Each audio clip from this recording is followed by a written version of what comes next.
Hello again, I am Blunty, and today I'm reviewing a router. Oh god, how tedious and boring, I hear you all cry out in unison. But wait, give me a chance here, don't switch off and go watch a funny video of a fluffy kitten with hilarious diarrhea just yet. Because this just may be a bit handy for you if you're a bit internet addicted like I am. You see, the trick to this little bugger, which is the Airlive Air3G router, is that it has a little USB port on the back, which isn't entirely unusual for a router these days. A lot of them let you plug in hard drives or printers and stuff like that, which is useful, but this one lets you plug in one of these little buggers, which is a 3G modem thingy, you know, the thing you plug into your laptop when you're on the road, and you plug that in there, and what happens is, if your main internet connection goes down, it switches on that and keeps you running on the internet, or the other way around. You can use that full time, and if that breaks down, it can switch to your other internet. Basic run around the hardware, it looks like you would expect your router to look, which is a small little square bit of plastic with blinking lights on the front to tell you what's going on with it. You ring it around the back there and you've got your LAN ports there, one of which can do power over Ethernet and one of which is for your modem to plug into. You've got your USB port there, which I mentioned at the beginning, and a reset if everything goes pear-shaped, and your antenna of course, and where the power goes in. It's unremarkable, but you know, an attractive enough design. It's not hideous, and it's got little bits on the back there so you can actually wall mount it if you need it to, which is a really nice touch. As far as its functions, performance and general usefulness as a router, it does all the routery things you'd expect a router to do, including a full list of, you know, options to change. And if you look at it, it's actually a really clean interface, one of the cleanest I've seen on a router. Usually they're awful interface because you don't have to go into them that often, but when you do, you want them to be good and intuitive and sensible, and this one is.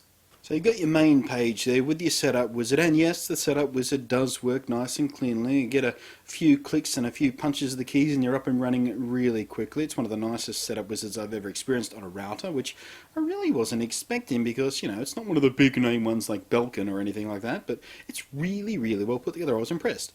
Next up, you've got it, like I said before in the intro, you've got a choice of running it in 3G only mode, in WAN only mode, which means you plug your regular internet modem is the word I'm looking for into it. You can go modem with the 3G backup, or you can go 3G with the modem backup, whatever you want to do, however you want to do it. You've got the usual options of a routery thing there as well. Next up, you can actually set this up as a hotspot, so you can run your own little internet cafe and charge people $5 for every 15 minutes for checking their email in Switzerland if you really wanted to, which is kind of neat. Of course, you've got the virtual server on there. If you don't know what that is, you don't need to know. If you do know what that is, it's handy to have it. You got the DMZ setting there again. If you don't know what it is, don't worry about it. You can do URL filtering, MAC filtering, IP filtering, and your DNS settings there as well. When it comes to wireless settings, you've got everything you could possibly need to use there, including which regulatory domain and which frequencies you use. So you can actually take this around with you to hotels overseas. You can actually set it up to the proper frequencies that are legal in that country, because not everyone knows this, but different countries have different Wi-Fi channels. I mean, they're all basically in the same set, but some extend that way a little bit further, some extend that way a little bit further, and it shifts around. So you can actually make that setting deliberate to the country you're in, so you don't wind up interfering with crap.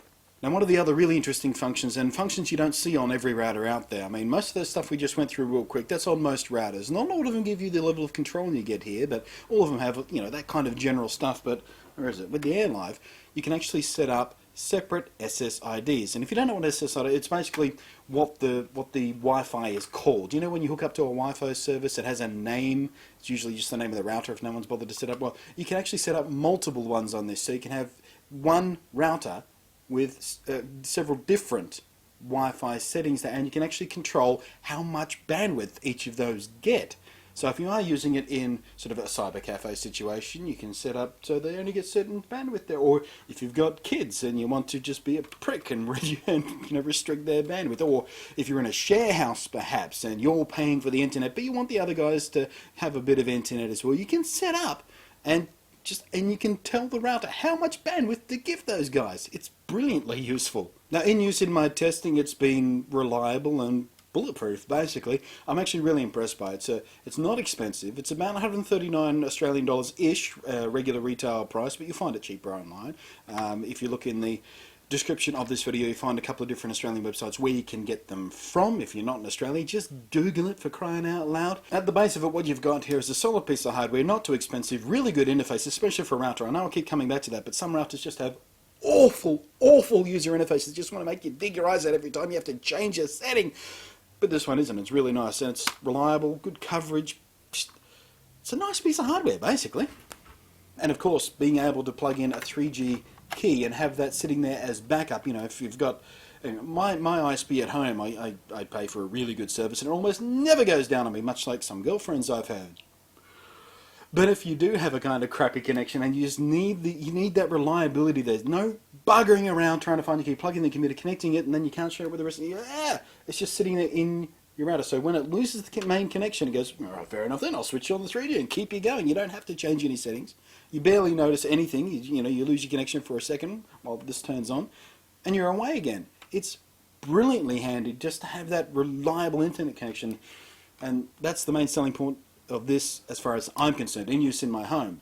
Anyway, thanks for watching. I'm Blunty, and hopefully this has been a review of what is otherwise a boring piece of technology that has been moderately interesting to watch. And I will catch you next time.